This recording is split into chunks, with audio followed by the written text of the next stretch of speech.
Minu jaoks on etnograafiaga tegelemine mõjunud inspireeriva ja maailma avavana just seeläbi, et tihtipeale kipume inspiratsiooniotsingutel suunduma iseendast päris kaugele, teistele mandritele ja galaktikatele.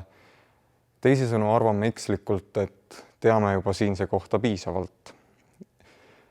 Ma olen ise küll suur ajaloohuviline, kuid enne võisin ma vaid pisut aimata, kuid mitte teada, milline maailm ja sügavus lasub näiteks ornamendi või mõne keeruka kombetalituse taga. Minu jaoks on see osutunud tohutult võluvaks inspiratsiooniallikaks. Etnograafiline pärand ei ole vaid esmapilgul tajutav ilu, vaid pakatab sisulisest, uskumustest ja müstikast. See on eriline ja endasse haarav ja ma tunnen iidsees aukartust, sest sellesse talletunud minevikukihid kõnelevad kõva häälega. Ja nende kihtide tähelepanemine on aga seetõttu meieaegses asjade ilmas üha olulisem. Teose Õunapuu all homaaž hoolele sisu arenes välja minu pere minevikust Kagu-Eestis, täpsemalt Kossolka külas Irboska kandis, mis jääb nüüdseks teisele poole piiri. Kuid selle töö kontseptsioonist tuleb ühelt poolt välja pärandi etnograafilise materjali hinnalisus ja pühalikkus, tõstab see eelkõige esile sügavamat inimeseks olemise printsiipi. See on inspireeritud eluolust Stalini-aegsel Setomaal, mille keskel on proovile pandud nii sajandeid vana pärandkultuur, iseolemissoov kui ka kõige inimlikumad tunded, mille seas ohverdasid mitmed palju või isegi kõik. Vormiotsingute aluseks olid Seto võimsad hõberahadega geed ning naistesärgi vanema pikakäiselise ja uuema kohevilvarrukatega lõigete omavaheline ühendamine varrukasuus. Nii, et vanemast kujunes alus ja uuemast pealiskiht. Ma olen oma teemat vaadelnud küll mineviku kaudu, kuid selle eest hoolimata on see universaalne igal ajal.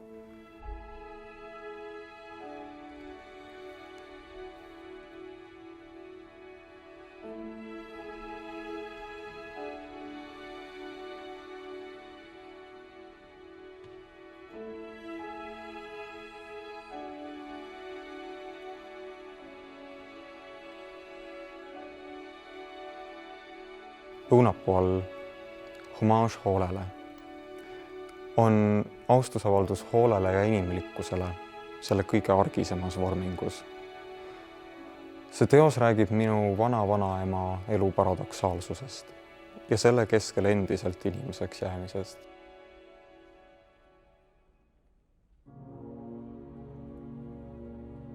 Minu vana-vanaemal oli 9 last, kellest 3 lahkusid siit ilmast lastena.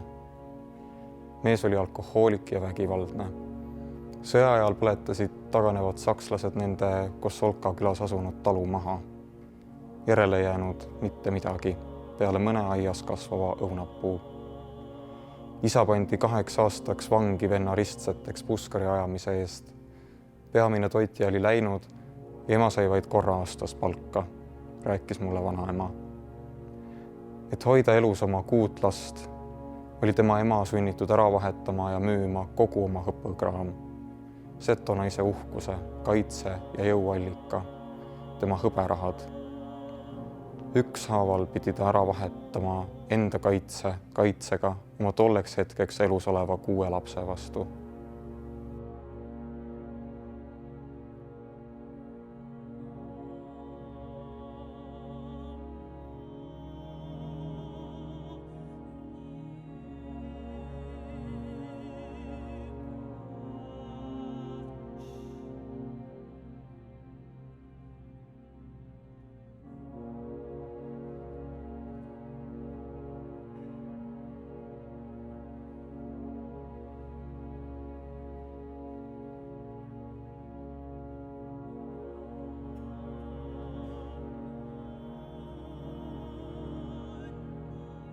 Kokku oli lapsi algselt 9, sellest ka 9 rivi keraamilisi lusikaid.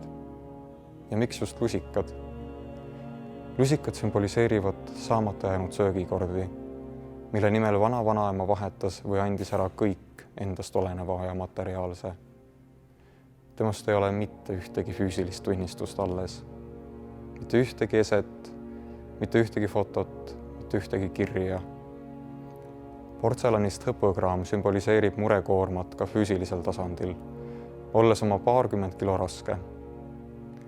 Kõik 138 lusikat on seejuures glasuuritud õunapuutuha ja sännasaviga. Sännagi on koht Lõuna-Eestis Võrumaal.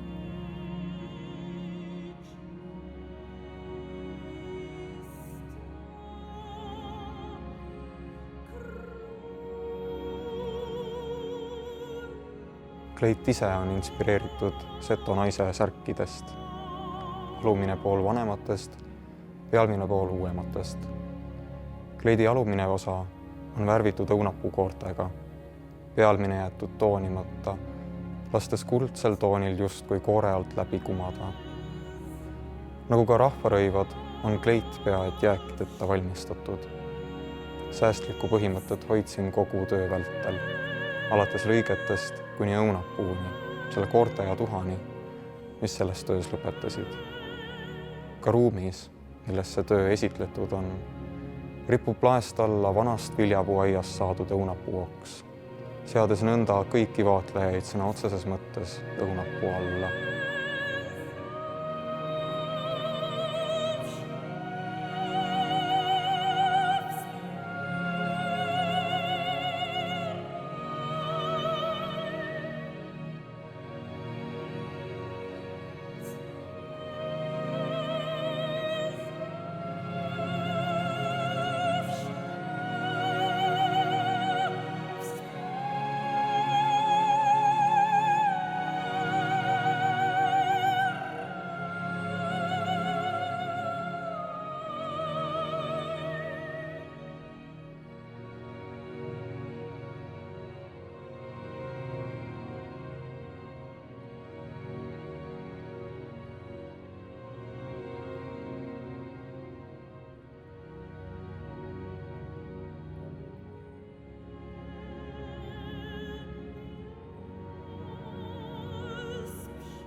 Miks just õunapuu? See tuleneb nimelt minu vana-vanaema neiupõlveaegsest perenimest Ubinapuu, mis tähendabki Lõuna-Eesti murdes just sedasama viljapuud.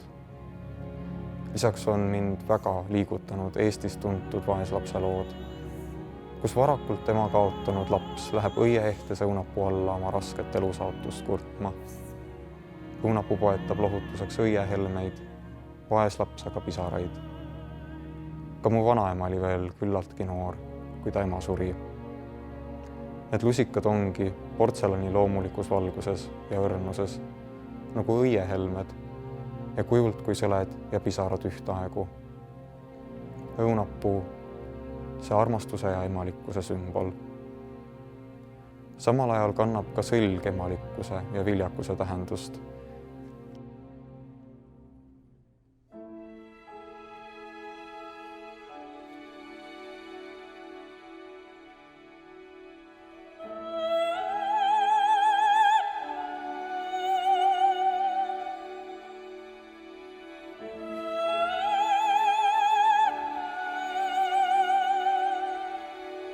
Töö väljapanekus mängib olulist rolli sõna dimensionaalsus. Ruumi jagavad kaardinad tähistavad nii välist kui sisemist sfääri, läbipääsu või tulemist kuhugi teispoolsusesse, minevikust tulevikku või vastupidi.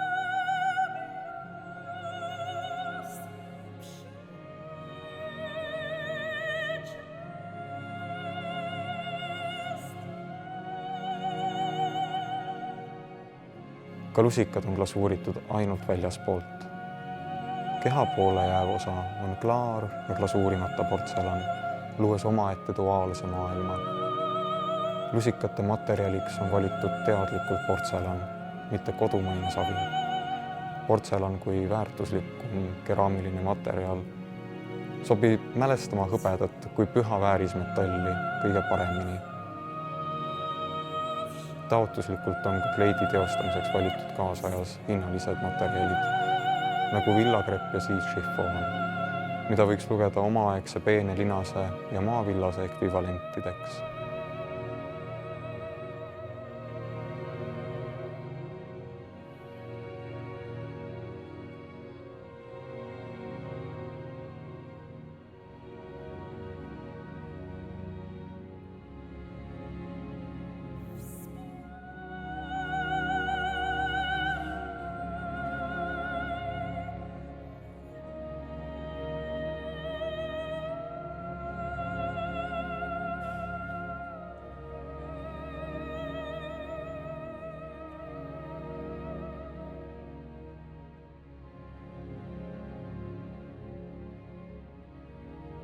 mis muutis antud töö minu jaoks veel erilisemaks, oli asjade eriskummaline kokkulangevus. Oma teemaotsingute käigus jõudsin kuidagi loomulikul teel otsapidi Setomaale, kuigi hoopis teisel põhjusel. Üks hetk aga adusin, et mu vanaema on sünnipäraselt tegelikult ju seto. Aga ta pole kunagi sellest eriti palju rääkinud. Niisiis ma otsustasin intervjueerida teda ja ilmnes väga palju sellist infot, mida ma ei olnud kunagi varem kuulnud, veel vähem sisimas kogenud. Ja 2 nädalat pärast seda vestlust sai mu vanaema väga raskekujulise insuldi ja suri.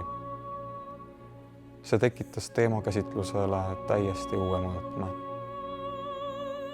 Füüsilise jäljeta perekondlike mälestuste loole keha ja vormi andmine, tuues tähelepanu sellele, mis tõeliselt ja alati loeb. Inimlik võime kuulata, hoolida ning mõista.